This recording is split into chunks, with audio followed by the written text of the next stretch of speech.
Now to get you guys started in activity 2, we're still talking about perimeter. Now the perimeter of these are two familiar shapes. So the question is, rancher is constructing a rectangular corral, that's this guy in black, and a trapezoidal corral, that's this guy in red. How much fencing does the rancher need to construct both? So your job, find the perimeter of this guy in black, find the perimeter of this guy in red. Your answer is going to be the perimeter of those two things added together. It starts to compare on part B. Now notice that this big corral is the combination of the two previous ones put together, but now it's not including this fence down the middle. And so this is now saying, is this going to be more or less fencing for this combined corral as opposed to the two previous ones? You'll have two separate questions on your Google form today of how to, one is less or more, and then the other one's explain your reasoning, and I'll let you guys do C on your own. I'll jump you into activity 3. Both parts on activity 3, A and B, are referring to this grid. So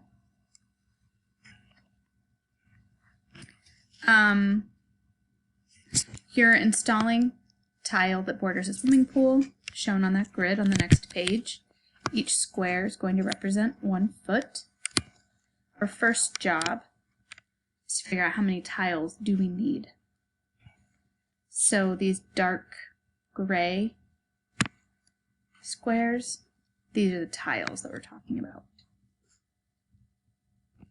We're outlining this pool. So you guys could count these tiles. Wow. Count these tiles because they're on a nice straight line. Count these, count these, count these. All of the tiles that are in a nice straight line you can count. That's how many you'll need. Now that I look more closely at this, it looks like you could count these tiles as well.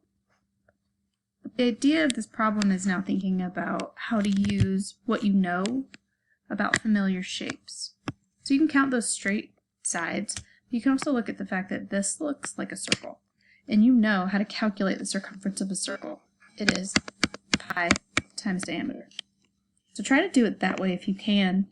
You can count the diameter across, and notice that this piece, I'm pretty sure that'll fit right here.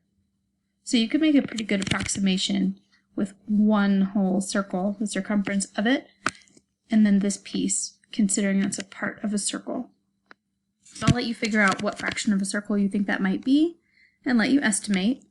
So the first part is, how many tiles do you need? So that was what I just talked you through on the following screen. And this one gets a little bit more challenging. When it says write a bid for how much you would charge to supply and install the tile, include what you want to charge as an hourly wage. Estimate what you think your profit will be. I'm not going to have you guys answer that question in the Google form. I am going to ask that you write how much you think it's going to charge, how much you think you're going to charge, including all of these things. Each tile costs $4 per foot. So you have to consider that in your bid. And then when you start talking about what you're going to charge as an hourly wage, you're going to have to estimate how long you think it's going to take you to do this. And here's a time estimate here. It's about 15 minutes for each foot. So you're going to have to use the number of feet that you counted in each tile on part A in order to help you figure that part out.